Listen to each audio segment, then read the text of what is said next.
L'autre option d'exportation qui fonctionne très bien avec Screencast-O-Matic et même que je recommande pour faciliter le workflow, c'est de cliquer ici dans les options d'exportation sur le petit hamburger et de faire apparaître les autres options. Donc, vous voyez, on a plusieurs. Vous allez peut-être même vouloir utiliser Google Drive, mais dans ce cas ici, ce que je recommande, c'est télécharger directement sur YouTube. La première fois qu'on le fait, par contre, on nous demande de lancer le navigateur pour s'authentifier à notre compte YouTube. Donc, en faisant ça, ça nous amène ici. Qu'est-ce qu'on doit faire? C'est rentrer notre courriel à la cité au complet avec le lacitech.n.ca, c'est très important.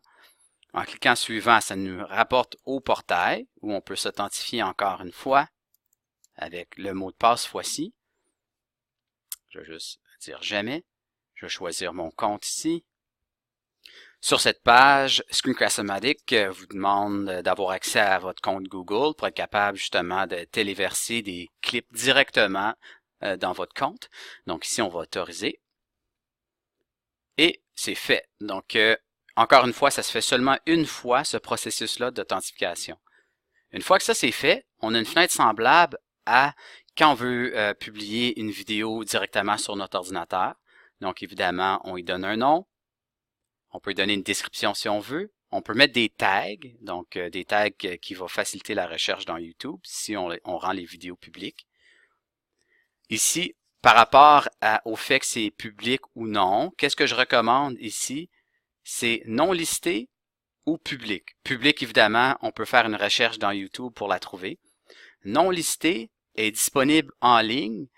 On peut la mettre directement dans ECT ou sur un autre site web sans nécessairement demander à la personne de s'authentifier dans YouTube.